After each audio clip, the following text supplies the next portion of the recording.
an explorer. Got the right voice. But while you're doing all that, your own life is just slipping away. That's why I have to contact them.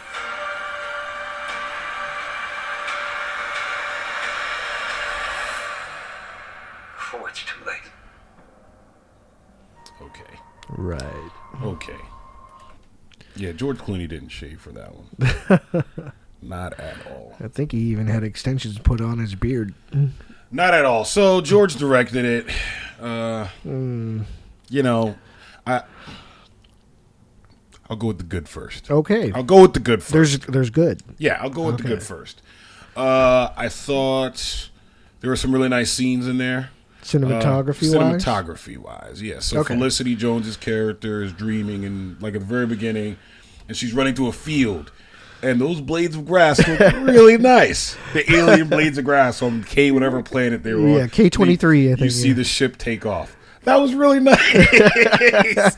So I like the design of the author station. The station that that Felicity Jones and the other characters were on. It's kind of a mix between the Spire and some other sci-fi ships that we know. And there's a scene near the end of the movie that was really done well. I thought it was, Expanse level sci-fi accuracy, where Maya, one of the characters, gets injured in a spacewalk. And they try to save her, and you see what happens to you in 0 G's when you're bleeding, and it just it just pops out. To a degree. I don't know, but and then the bad, all the other things, everything. The fact that nothing really happens, there aren't any really amazing performances. And your main action scene, which involves a snowplow, is literally Battle of Winterfell Dark. It is the darkest thing I've ever seen, and I have no leg. I could turn it up if I wanted to, but I shouldn't have to. I was like, is this where your TV needs to be set at not the factory settings? Yeah, it did not make any sense at all. No. It didn't make sense at all. But, yeah, this is definitely... this is definitely a don't bother for me. Yeah. What'd you think? I would have to agree a little bit there, because there were a lot of pieces of this movie that I've seen in other movies, and they didn't quite stitch together well. It was kind of, was it part Interstellar, part Mission to Mars? The one with Gary Sinise? Mission to Mars. Yeah, Mission to Mars, and then part Beautiful Mind. I'm like, okay, so he's imagining... Those are all good things to take parts of. I mean, yeah, not like I said, good things to take parts of, but it didn't do all of them well. So it was kind of like watching Wonder Woman again. I was getting pieces of good movies, but not a good movie collectively. Okay. So I was like, okay, like he meets his daughter. Yeah. I guess in the beginning, she's like she's one of the people that's left behind because he chose to stay behind. And I was like, okay. And then you're telling me that he couldn't figure out that he was imagining his daughter or hallucinating his daughter? Because you don't really get to find out, that the pilot that he's finally interacting with, or the communications science engineer or whatever on that spaceship is actually his daughter Iris. Yeah. Because she finally says her name towards the end, and then I was like, okay, you're not going to tell her that you're your dad? Yeah. Yeah. I was like, what kind of goodbye is that? I'm like, okay. And then the decisions by the rest of everybody to like go back down to Earth, especially after what's her name, Maya dies. Yeah. I was like, okay, shouldn't you, if you guys already know that Earth is pretty much done, like even the guy down there that's like, don't come back. Don't come back. You still want to come back anyway. You guys should be perpetuating the species and go back to K-23 or whatever the name of that moon was. Find some of those other stations. And then find any of the other stations that were left, because I think some of them broke communication or just weren't active, and go back with the pregnant couple. So... But I wouldn't even say there was character development.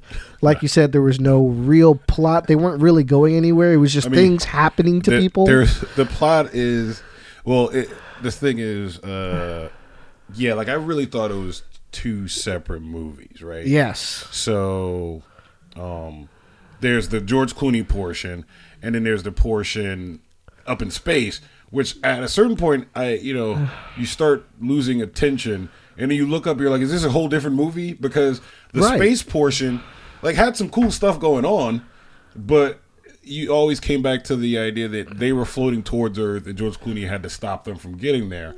But those two separate elements, which, was the space one and the Earth one, the Earth one was like really, really draggy and boring. Even the flashback scenes too, because I'm like, okay, they're trying to say who he was in his younger life, and he's the one that discovered that there was a problem. Yes, that they needed to send people out to this planet in order to, save themselves eventually. And the studio didn't want to go with de-aging. Apparently, they just wanted to. They just wanted a new actor. Did different actors. I'm like, all you have to do, you didn't even have to de-age. You could just shave his face.